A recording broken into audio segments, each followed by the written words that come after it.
تفسیر معارف القرآن۔ آج کی تفسیر آیت نمبر 3 سورہ فاتحہ پارہ نمبر 1۔ بسم اللہ الرحمن الرحیم بسم اللہ الرحمن الرحیم آیت مالک یوم الدین۔ ترجمہ روز جزا یعنی کہ بدلے کے دن، قیامت کے دن کا مالک۔ تفسیر، یہاں دو باتیں غور کرنے والی ہے۔ پہلی یہ کہ بدلے کا دن یعنی روز جزا کیا ہے، اس کی حقیقت کیا ہے، اور دوسرا یہ کہ اللہ رب العزت جیسے روز جزا کے مالک ہوں گے ویسے ہی دنیا میں بھی تو ہر چیز کے مالک ہیں ہی، تو پھر قیامت کے دن کے مالک ہونے کی کیا خاصیت ہے؟ تو پہلی بات کا جواب یہ ہے کہ روز جزا اس دن کا نام ہے جس دن کو اللہ رب العزت نے نیک اور برے اعمال کا بدلہ دینے کے لیے مقرر کر دیا ہے، جسے قیامت کا دن بھی کہا جاتا ہے۔ روز جزا سے یہ بات بھی ثابت ہوتی ہے کہ دنیا نیک یا برے کاموں کا بدلہ یا سزا پانے کی جگہ ہے ہی نہیں، دنیا تو صرف اعمال کرنے کی جگہ ہے، اور ہر ایک عمل کا بدلہ پانے کا دن قیامت کا دن ہے۔ اس سے یہ معلوم ہوتا ہے کہ دنیا میں کسی کو عیش و عشرت اور مال و دولت اور راحت و نعمتوں سے مالا مال دیکھ کر یہ نہیں کہا جا سکتا کہ وہ اللہ رب العزت کا بڑا ہی پیارا بندہ ہے، اور اسی طرح کسی کو دکھ اور مصیبت میں ڈوبا ہوا پا کر یہ بھی نہیں کہا جا سکتا کہ وہ اللہ رب العزت کا ناپسندیدہ بندہ ہے۔ جس طرح دنیا کی آفیسز میں کسی کو بڑی ذمہ داریوں اور کام میں بزی پا کر کوئی یہ نہیں کہہ سکتا کہ وہ کتنی تکلیف اٹھا رہا ہے، اور نہ وہ انسان خود اپنے آپ کو تکلیف میں سمجھتا ہے، کیونکہ اسے وہ محنت اور اس میں اٹھائی جانے والی تکلیف نظر نہیں آتی، بلکہ وہ بڑی تنخواہ یعنی کہ سیلری نظر آتی ہے جو اسے مہینے کے آخر دن ملنے والی ہوتی ہے۔ اسی لیے وہ اپنی محنت کو، تکلیفوں کو، اپنی اونچی پوسٹ، اپنا اونچا مقام اور اپنی بڑی کامیابی سمجھتا ہے۔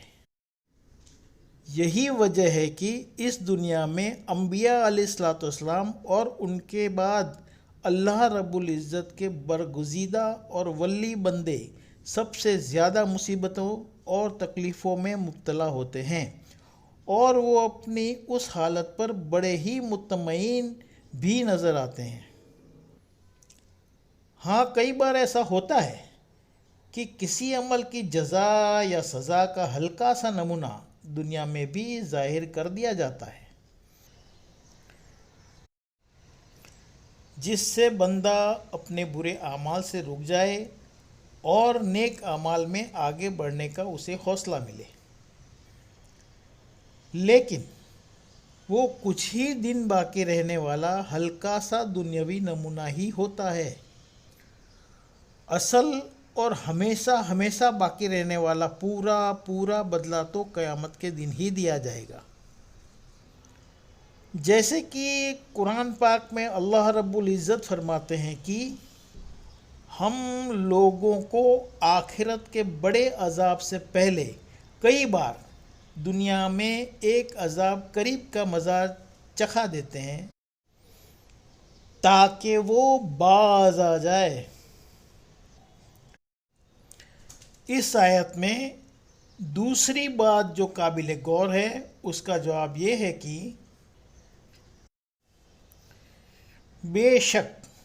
اللہ رب العزت دنیا میں بھی ہر چیز کے مالک ہیں ہی، کیونکہ یہ پوری کائنات انہوں نے ہی اپنی قدرت سے بنائی اور وہ ہی اسی کائنات کا اتنا بڑا اور زبردست نظام چلا رہے ہیں۔ لیکن پھر بھی قیامت کے دن کے مالک ہونے کی بات خاص طور پر اس لیے کہی گئی ہے کیونکہ اس دنیا میں اللہ رب العزت نے اپنے فضل و کرم اور حکمت سے کئی چیزوں کا وقتی مالک انسان کو بھی بنایا ہے۔ کوئی مال و دولت کا مالک ہے، کوئی زمین جائیداد کا مالک ہے، تو کوئی نوکر چاکر کا مالک ہے، اور یہ کچھ دنوں کی معمولی ملکیت پا کر انسان اسی میں مشغول بھی ہو گیا ہے اور اس پر تکبر یعنی کہ گھمنڈ بھی کرنے لگا ہے۔ اس آیت کے ذریعے اللہ رب العزت نے مغرور اور دنیا میں مشغول انسان کو آگاہ کیا ہے کہ یہ ساری ملکیت کچھ ہی دنوں کے لیے ہی ہے۔ ایک دن ایسا آنے والا ہے جس دن کوئی انسان کسی چیز کا یا کسی انسان کا مالک نہیں ہوگا۔ ساری کائنات، ساری روحیں، سارے فرشتے، سب کے سب اپنے مالک حقیقی اللہ رب العزت کے سامنے ہاتھ باندھ کر کھڑے ہوں گے، اور بغیر اللہ رب العزت کی اجازت کے کوئی اپنی جگہ سے نہ خود ہل سکے گا اور نہ ہی اپنی زبان تک ہلا سکے گا، یعنی کہ کوئی کچھ بول بھی نہیں سکے گا یہاں تک کہ اللہ رب العزت اسے اجازت دے اور وہ ٹھیک بات کرے۔ یہ وہ دن ہوگا جب ہر ایک مخلوق کا حساب ہوگا اور اس کے سارے ہی اچھے اور برے اعمال کا بدلہ دیا جائے گا۔ اسی لیے کہا گیا ہے کہ عقل مند انسان وہ ہے جو اپنے اعمال کا خود حساب لے اور موت آنے سے پہلے پہلے آخرت میں کام آنے والے اعمال کی پوری طرح تیاری کر لے۔ عربک لینگویج میں مالک کا مطلب ہوتا ہے مالک، یوم یعنی دن، ڈے، اور دین یعنی انصاف، قانون۔ سند معارف القرآن صفحہ 21 جلد نمبر 1 اور تفسیر ابن کثیر صفحہ 32 اور جلد نمبر 1۔